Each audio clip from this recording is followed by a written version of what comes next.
Welcome, advocates, to another episode of the Leading Equity Podcast, a podcast that focuses on supporting educators with the tools and resources necessary to ensure equity at their schools. Today's special guest is a local guest. Man, I should invite you over to the house now. I think about it, man. We could have just done this side by side on the couch or something. But today's special guest is Dr. Ovett Chapman Jr. So without further ado, Ovett, thank you so much for joining us today. Thank you for having me. I'm really happy to be here. Yes. So you and I connected a few months ago. It had to been it was during last school year, but we connected virtually and through an affinity group that we're part of. I've been wanting to have you on the show. I'm so thankful for this opportunity. So thank you so much. We're going to get into talking about school psychiatry. But before we get into that, I'd love for you to share a little bit about yourself and what you currently do. Absolutely. So currently, I'm a practicing school psychologist right here in Arizona.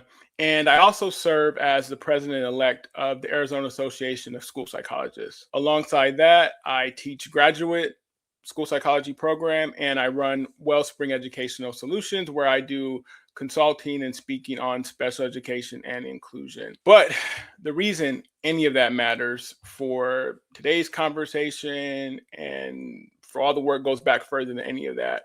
And it really starts with early in my career. And when I say early, I mean day one. I sat in an IEP meeting for a student named Destiny, and everyone at that table in that room cared about her. We left that meeting and we believed we were doing the right thing. And for the longest time, I believed that too. But being able to look back, because hindsight is 2020, what I really realized was that our version of inclusion and placement was far too narrow. And I've learned a lot since that time about what students actually need to belong and not just be placed. And I continue learning and seeing a lot of those similarities, watching the same patterns across my career as a school psychologist. And that's what led me to write Special Education Superheroes, Rethinking Conventional Practices to Best Serve All Students. It's really built around this idea of real stories of students I've worked with.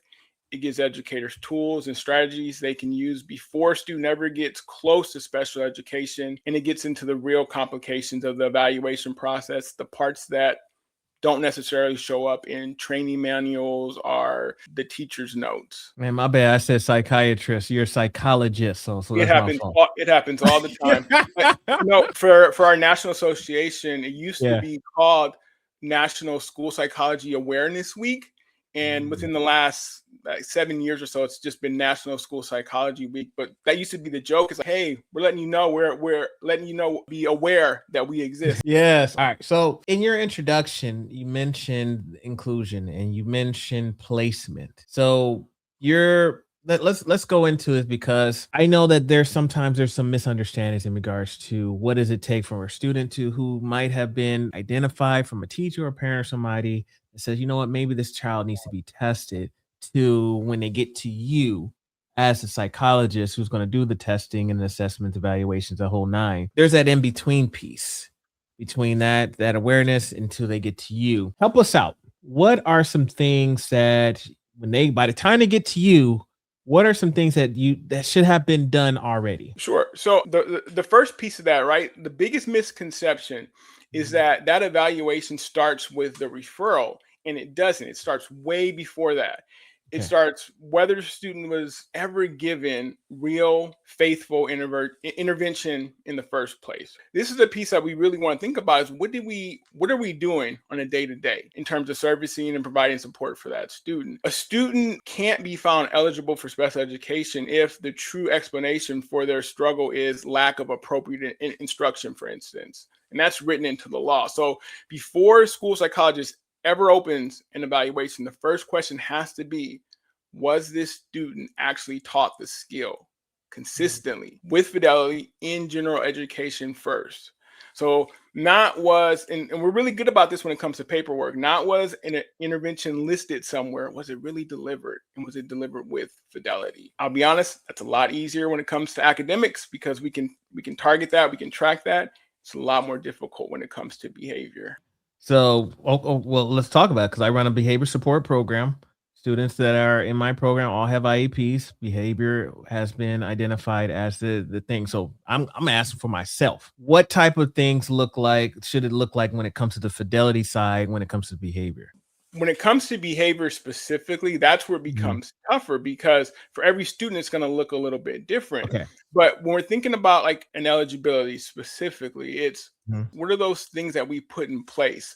And a lot of times what we do unintentionally is we wait for special education to come in and say, hey, we tried moving his seat, or we tried putting them into some smaller groups and that didn't work, so we think the next step is looking at special education. But again, if you roll that back and you think about a student who has, maybe they have ADHD, I'll go with that one because that's a little bit more direct, and we're seeing a lot of students with that. It's what are some of those specific things that we're seeing? So this may be a student who has a hard time regulating themselves. What are some of those regulation things that we put into the classroom for them? Or what are some of those things that maybe we've tried to provide instruction and support for specifically related to that before we even get to an evaluation? It seems like complex things, and sometimes it's fairly straightforward and simple. It could be, I was actually just talking to someone about this other night. It was because they said, you have kids who have chewing gum? I was like, it's not common, but we've had a couple of students who that's how they are able to regulate themselves, is just being able to chew while they work, or maybe they have on headphones. But it's the little different things in terms of what we look at before we ever even get to an evaluation. It's specific to that student and specific to whatever the behavior that we are concerned with. So one of the common things that I see when students get placed into my program often is they've had a history of physical aggression. So that could be towards other kids. It could be towards teachers and staff. It might even be towards just throwing chairs, punching walls. But that has been a consistent thing that now they're placed in and into my program, so they come to our program. I'm just wondering, what are some mitigating or preventative measures, tips that we could give to teachers that are working with students that might be displaying these type of behaviors before the whole evaluation comes up? Sure. So, and again, this is always going to look a lot different Sure. depending on the student and depending on the age. Because I'm going to be honest, behavior, especially aggressive behavior, the first thing we're going to start with is safety, because we want to make sure that our student is safe and all students are safe. I never want to mitigate that, and I never want that to be overlooked. I'm saying, hey, just don't worry about that. A lot of times that is a piece that we have to start with, and we have to find the root cause of that. But the big thing I would say is it starts with, and it's a lot easier with our younger kids because I'll be honest, we just give them a little bit more flexibility because they're so young, but it starts with noticing, not doing. Before you change a single practice, just start paying attention to what gets said first about that student who's struggling with behavior in that building. Because a lot of times it doesn't start with the aggressive behavior. It starts with a student who's being disruptive or disrespectful. What are some of those strengths that we're seeing that we can really play off of? I told the story once of some young students, young boys of color who were getting in a lot of trouble at school, and they were referred for special education. And when I say getting in trouble, they were, out of their seats. They were going down that path to where things would get to be more physical, but they were still young. Before they were pulled for special education, the gifted teacher pulled them and tested them for gifted. What we see there is students who were just really bored in class and needed to be pushed a little bit more. And again, I'm not saying that that's the case for every student, but start looking at the bigger picture and what else outside of that we can do to support a student, because aggression comes oftentimes from a lot of different places. Maybe that home life isn't so great. Maybe they don't have a way to, or they've never been taught a way to regulate their emotions, because that's a lot of times what it is. It's a skill gap, and it's hard to see because we take behavior very, very personal just in general. But a lot of times if we can start there, really trying to take a step back and look in my role, I'll be honest, it's easy for me because I'm oftentimes on the outside looking in. I can take that look on the outside and say, hey, did you notice that students wearing the same clothes they've been wearing all week, that they didn't have, that they seem to be hungry when it comes time for lunch? Maybe that's a piece that we're missing. And again, it's not going to be an overnight fix, but if we start to tackle some of that, that would help us just in the bigger picture and long run. So thank you for that, because I'm hearing we have to be observant, and teachers push me. Oh, I got 30 kids in my class, so I don't have time to look at all the different, pay attention to who's wearing what today and who wore whatever tomorrow. So there's going to be pushback. I can tell some folks that will say some things like that. It was like, I just have too many students to look at all these nuances. So it is helpful that you came in to observe this one student in the midst of all these other kids. So of course he's going to pick up on these. Like, I could see people saying these type of things. How do you respond if folks kind of give you the, I would imagine in your position that you've gotten pushback from teachers maybe out there that have their thoughts because maybe they feel they're being attacked with their, it's on them. That's probably one of the hardest parts because I know how difficult it can be to Mhm. be in a classroom with it's more than 30 kids, Yeah. 30 plus kids in a class. And I truly believe that, and that's why I always want to say I'm never attacking teachers. Or even parents. I truly believe that everyone has the best interests at heart, but things do get in the way. Sometimes that does put me in the uncomfortable position of saying, I know things are tough, and I know this one student is making it harder for you than you feel it needs to be. And unfortunately, that's just my role, my work, and making sure I advocate for that student to get the best services and supports that they need. But again, I want to acknowledge there's real pressure working against this right now. You mentioned it, schools under enormous strain. So they're legally cautious, they're short staffed, they're being politically watched. And when systems are under that kind of pressure, what do? They reach for what they feel is the safest, which usually means kind of tightening up that paperwork instead of really being able to slow down and actually look at the student. There's not necessarily an easy answer. I can't just say, hey, just, take your time, because I know that there is that pressure there. I never think it's that people don't know better. I just know that the conditions, especially right now, make it really easy to default to what we've always done, even when everyone in the room wants something better for that kid. Absolutely. And with that being said, when you have a classroom 30 plus or so, and you have one or two students, maybe it's just that one student, it does become a headache, and our biases start to creep in. Sometimes we have students that have been labeled troublemakers from the previous classroom. They show up on the first day of school with not knowing to them, but you've already identified them as a troublemaker, and they just walked into your classroom just based off of previous knowledge or things you've been told. What kind of tips can you give to teachers when it comes to our biases, and how does that creep into the whole referral process? So that gets me to what I always describe as the hardest part, because when you're talking about that, you're not talking about a tools problem. We don't have the right tools. You're talking about a mind shift. And mindset shifts are a lot slower and harder than adopting a new process, because I can hand you a new form in the afternoon, but you can't hand someone a new lens that fast. And so it's really about talking through those and having those conversations about, hey, did you notice this? Did you notice that before we said anything else about this student, the first thing we said, that where we started this conversation, was talking about how difficult this student is. We didn't talk about any strengths. We didn't talk about any of the things that this student could actually do, but really starting with that. And even starting sometimes with kind of, I think, with your behavior student, starting with the end in mind. So where is it that we want this student to be at, and what's getting in the way of that right now? And not to put it on one person, because that's the whole point of this process, and this support is a team. So what do we need to do to really be able to help support this student? And especially for a lot of our older students, what do they need to be able to do to be involved in that process, to make sure that they're actually making some forward progress? So starting with the strengths. So instead of just every conversation is negative, oh, this child won't sit still, this child is always running around the classroom. But what are they good at? Maybe and I like that, because I feel like it challenges the teacher to look at things maybe from a different lens, kind of what you mentioned, because sometimes we do tend to look at things from one way, because that's a lot of our interactions is telling Johnny to sit down and go back to your seat or raise your hand or whatever it is.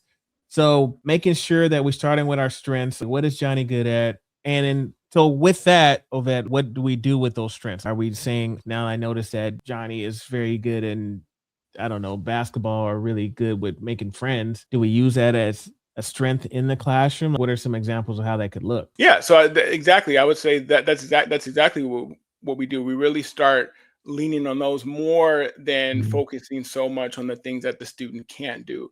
So a lot of times, and again, if you think back to celebrities now, they talk about, I didn't do that well in school. But, but what did you do well in? Oh, Mhm. I was really good at being able to tell jokes. All right, so maybe we give you 5 minutes where you're allowed to give us a quick little appropriate stand up set. You have that ability to showcase something you're good at.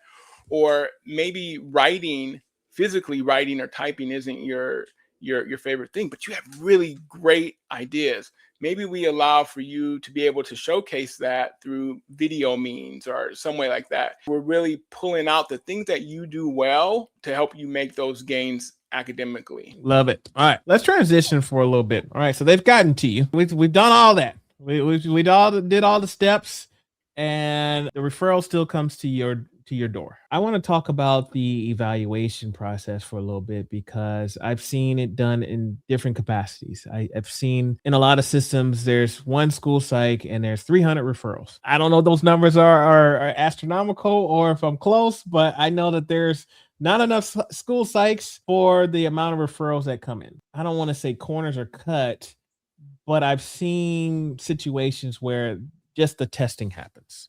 We're just gonna get the DSM-5, or we're just gonna do this test. Or was it the Wexlers, or I forget the Mhm. different ones. Well, we're gonna get these. We're gonna knock these out, and then I'm gonna do my evaluation, which might be some copy and paste from some other ones. And here we go. But there is no history developing or talking, sitting with the parents or guardians or observations. None of that piece is taking place. How does not doing those, I don't know, the full scale of evaluations, how does that negatively or positively impact a child who only gets the actual test versus the whole slew of everything that should come along with it? That's a complex question for, in all honesty, because evaluations are somewhat complex because Yeah.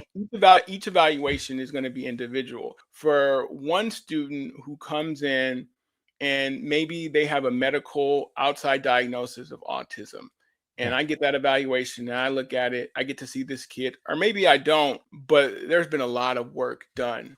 I'm talking to the parent, I'm getting as much information as possible, but my evaluation for that student may not be the same as a kindergartner student who comes, who's never been in school, who doesn't have an outside evaluation, but the Okay. parents suspect autism. My evaluation for that student is going to look a lot different. And the real difficulty in the evaluation process is that it is still predicated on the evaluator.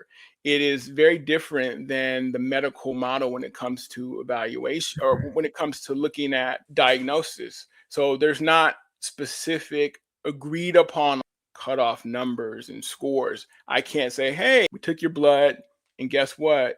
Your A1C is this. So that means that this is where it's not. There's a lot of that interpretive piece that still comes into play. And you also mentioned a really prominent point that is true. It's the same thing that we see across all areas of education, is that there's a lack of school psychologists. There's always that need there. You do have school psychologists who are often being pulled in a lot of different ways. And a school psychologist on one campus, their evaluation load may look completely different than another who's involved in, crisis interventions and all these different areas and support, behavior support on their campus. And maybe they're doing a little bit of counseling, some small groups. Again, being pulled in those different directions can sometimes make it a lot more difficult when you're looking at that evaluation process. One of the biggest things, though, is those evaluations and what comes from those evaluations tend to stick. So if you have a student who is evaluated, and this happens a lot, you have a student who's evaluated in kindergarten, and the parent and maybe teacher are concerned about something like dyslexia. Again, this is a Mhm. kindergartner concerned about dyslexia. They're reading about it and they're seeing all these things that kind of line up. Well, for standardized testing in terms of special education, our ceiling for kindergarten isn't that high. We don't have as high of expectations as we do in the classroom. So that student doesn't qualify. And then what happens? They go, oh, so it's not that. Let's, kind of move past it, and nothing gets really done for that year. Then on the flip side, you have a student who, again, I'll just use the kindergarten example, because that's probably one of my favorite age groups that we get to look at. You have a student who's having a lot of behavioral problems, lots of different reasons why, but they do qualify and they become eligible under something emotional disability or other health impairment because of ADHD. Those labels still stick and they don't always fall away. What we started doing is looking for ways to support that. So instead of saying, "Man, I'm not really seeing ADHD," we don't say that. We go, "Oh, see how he was out of his seat? That's probably because of the ADHD." Or see how he talked back?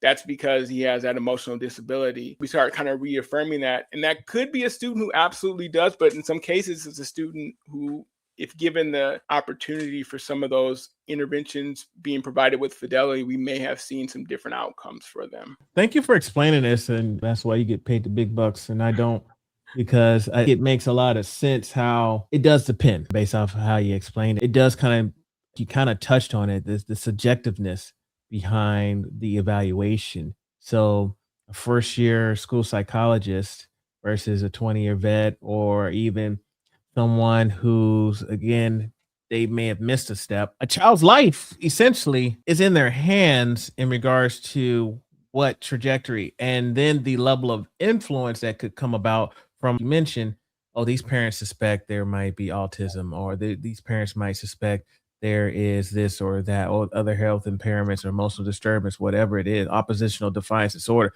So we're looking for that. Confirmation bias is the first thing that came to my mind in that standpoint. Let's give some tips to our school psychs out there in regards to what have you learned, all right, in your experiences when it comes to biases. We all have biases. We're human beings. They're there. But are there some tips or strategies that you can give when it comes to the confirmation side of bias, where there's an inkling, there's someone saying that they might have such and such?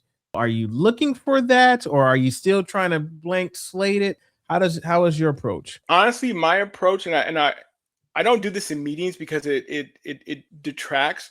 But what I'm always looking for, especially when it comes to a student who already has an eligibility, I'm looking for data on the other end. So that's where I'm going to start. If you tell me that a student has, and I'll be honest, a lot of times it lines up. You tell me a student has dyslexia and I'm testing them and I start seeing information, or I started seeing things that relate to how that student perceives language and is able to connect phonemes. But I'm looking for direct things that kind of contradict. So if you tell me that a student has ADHD, I'm looking, first thing, how are they sitting in this meeting? Because a student who has ADHD oftentimes is going to have a really hard time sitting in that classroom, or especially sitting in a meeting where people are talking about them. How do other people perceive that student? So how does mom and dad perceive that student versus how does the teacher, how did their friends? That's one of those areas where you can get other objective insight to really help you make sure that we're not just saying that this is emotional disability. Let's find ways to support that. Is anything that doesn't kind of track? Does anything really scream out, hey, we might be off here and we're missing the boat? That's what a good evaluation should do and look at is, does this student have this eligibility? And more importantly, do they need specially designed instruction? I love this. So how often, I'm curious, how often, because typically you do an evaluation, it's about 3 year. How often have you seen when you do a 3-year evaluation on someone, either they no longer have whatever they were originally diagnosed with, or maybe something else is added, or anything changes? Is that common? Is it not common? Interesting nuance to that question in that, so yes, once a student is eligible, we're required by law to evaluate them at least every 3 years. Now, what happens, a student who is autistic, for instance, that might explain them and that might be who they are. But the thing with special education that I mentioned that earlier is that specially designed instruction piece. They may no longer need specially designed instruction. They may just need some support in the classroom, and that's not special education. That's a student who no longer qualifies for special education. At the earlier parts of my career, that would have been a celebration, because that's what we want for all of our students. We want for our students to no longer need that specially designed instruction, for them to be able to be a part of the general education classroom environment just like everyone else. However, these days that pendulum's kind of swung the other opposite side where people want their students and their kids in special education, and they don't want us to pull away that support. So what used to be a celebration sometimes can be a little bit of a struggle, saying that, hey, good news, your student doesn't need these services and supports anymore. We can absolutely support them in the general education environment. Without special education, those can sometimes be a little bit of uncomfortable conversations. Yeah, I've seen it where a student, this is all they knew was, like, for example, self-contained classroom. This is all they know. The idea of transitioning to a gen ed setting scares them because they got their friends here. They're in the same class with 10 kids every day for the last 6-7 years. And that's all they know. And now you're saying I got to transition to high school now and I got to be in gen ed where there's thousands of kids. It terrifies them. Is it the parents' right to say, no, I want to continue on in special ed? Or is that something where a school psych might push back and say, no, they need to go ahead and go back into gen ed? The big thing with special education is it's never a one person decision. It is the team. That's where you would have those team conversations, and that's the one thing I absolutely love about special education, and I love about the work is those conversations, because I have absolutely come to meetings prepared and ready to do one thing, but through that conversation with the parent and the teachers, I may leave with a completely different plan. And I'm absolutely with that, because that is the purpose and meaning behind special education. It's not just my decision. This is, let's talk about, let's see what you guys are seeing. Let's hear about some of the concerns. For a student that may be transitioning from somewhere like a specialized program where they're just around students with disability, let's talk about what that looks like then. So maybe this isn't tomorrow you're no longer getting this support, you're going right into a typical classroom, general education. Maybe it's we split your day. So you still get that support at the end of the day with that resource that you're very familiar with, but you're also getting some exposure to an environment that you may not be quite as familiar with. And that's where I say in special education, it is there is nothing about special education as black and white. We live in the gray. Our students are in the gray. That is our world. I love it. All right, good answers. Thank you. See, I knew I had brought on the right person for this show. So thank you so much for that. Ovett, I tell you one thing, I definitely have learned a lot in this conversation. Again, selfishly, I asked some of those questions for my own program. I hope thank you folks for listening and sticking along to this conversation. But I'd love for you to take us home, provide us any final words of advice to our listeners out there. Yeah, I'll keep it fairly brief, but some of the things you can do. The first thing is, in your next meeting about a student, notice what gets said first. Is it a strength or a concern? That single habit, tracking what gets named first, tells you a lot about the lens your team is using. The second thing there is pick one student who's been struggling and ask a different question than usual. So don't go with the first thing, with what's wrong with them, but what have we actually taught them, and how much with fidelity? Again, that's a question that can really change the direction of a referral before it happens. And then if you're in a room where a decision about a child is being made too fast, be the person who says, can we slow down for a minute? It doesn't have to be this dramatic, big move. It's just attention. And that attention is most of what belonging actually requires. Yeah, absolutely. All right. Well, I would say this again, it's been a pleasure having you on. If we have some folks that want to connect with you, what's the best way to reach you online? I am getting better at social media. I'm pretty active on LinkedIn. I'm there on LinkedIn. You can find me under Ovett Chapman. Surprisingly enough, Ovett is not a very common name. So if you search me, you're going to hit me. A little bit more on Instagram, trying to build that, Facebook, and then the Wellspring Way .com is my website. All right. And then your book is Special Ed Superheroes, Rethinking Conventional Practices to Best Serve All Students, out on Routledge. Yes, sir. Amazon, anywhere books are available. There we go. Ovett, it's truly been a pleasure. Thank you so much for your time. Thank you.